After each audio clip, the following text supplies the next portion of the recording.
Hey guys, it's Kasra. Just checked in with my bookkeeper for the end of 2024. And last month we did $275,000 in profit. Well, about $100,000 of that was loss, and I'll explain why. But $175,000 in profit.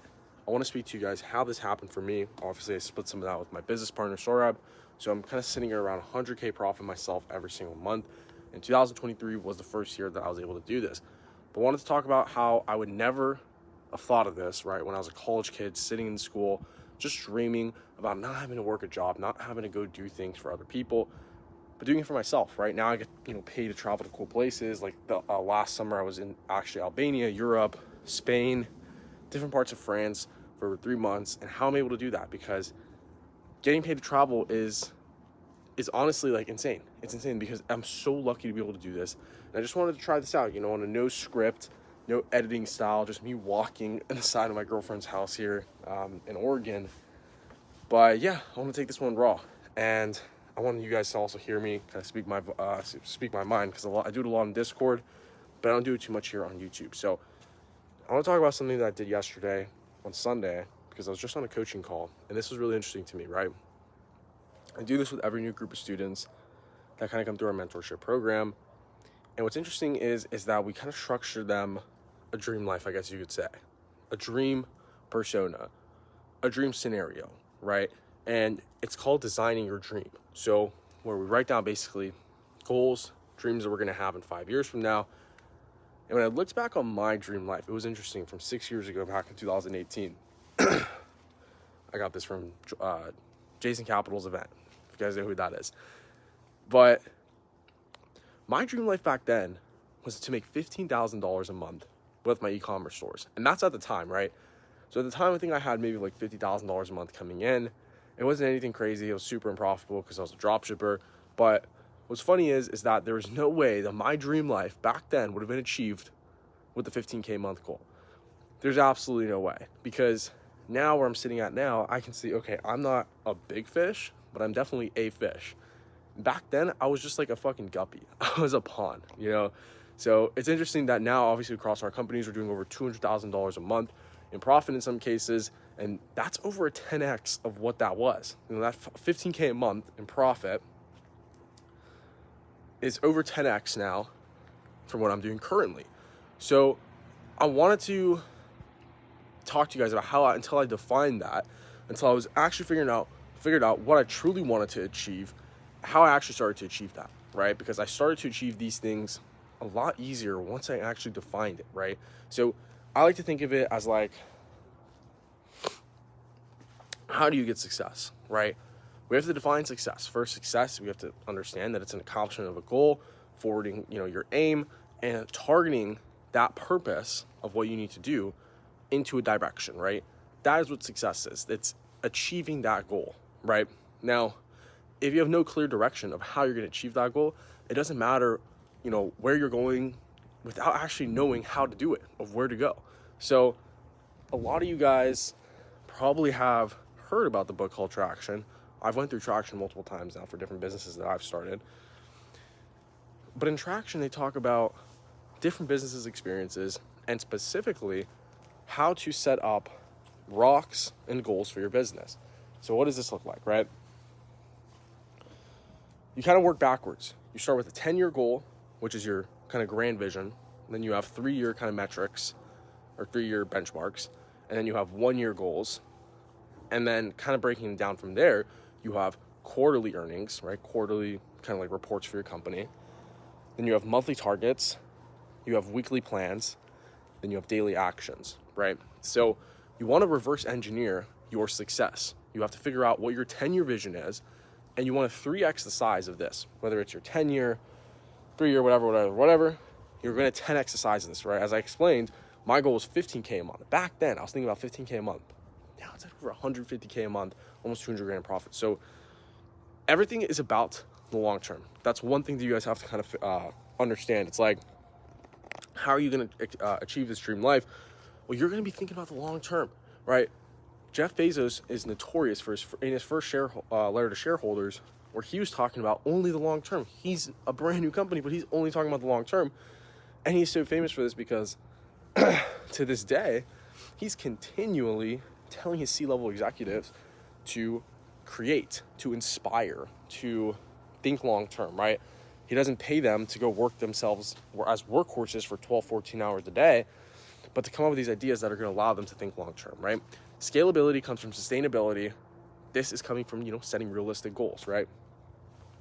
So, as I explained, there's so many times that I've thought of this situation where when I was doing 10K, 15K a month, that was my goal, that there's no way I would have survived now, with those goals. But what is interesting is that back at that Jason Capital event in 2018, going into 2019, it was a mastermind of other e-commerce entrepreneurs, people who had online businesses, whatever. And the people that I was with, none of them to this day, because they're all doing e-commerce then, none of them to this day are still doing e-commerce, which is interesting because I only had one store back then. Now I have over 50 stores. But what's interesting is that the only reason to this date why I'm still able to succeed with e-commerce is because I thought longer term than them, right? Which kind of takes me to my second point is success. Well, before we get to the second point, success does not come from doing things quickly and doing things just for now. You do need to be quick. You need to act to receive, which comes from acting quick. But if you think long term and you actually have goals that are realistic for you to achieve, then you have the direction of what you need to do, and your action is working on it every single day. So doing it long term. So you're good. You're going to achieve success if you think like this. Most people aren't thinking like this, so they fall into the trap of setting these big goals and taking no action to get there because they're thinking such short-term aspects that they're never going to achieve anything.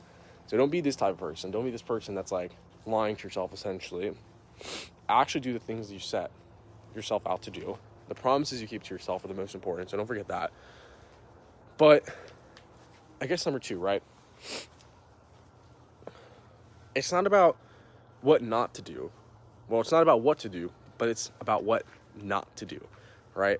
Hormozi talked about this really well, but what do you need to do to live this dream life that you want to live? It's not what you need to do, it's what you need to stop doing. So focus on some of the things that, that are pulling you away from your goal, right?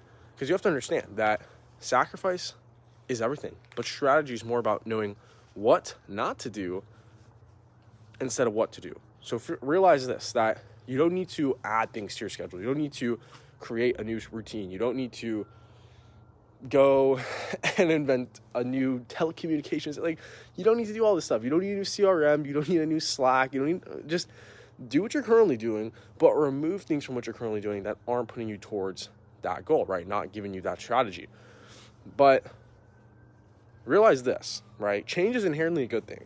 If you're changing your mind, if you're changing how you act, this is a good thing. But what is sacrifice, right? Sacrifice is one of my favorite kind of terms to think of this as, is because sacrifice is giving up something small for something greater, right? Giving up something small for something greater is the ultimate definition of something that is going to allow you to not do things instead of doing more things, right? That's not how you're going to get success. You're going to get success by sacrificing things, because discipline is giving up today what you want tomorrow. Hold on, I'm going to let this plane go over me. It's a big one. I don't know if you guys can see that.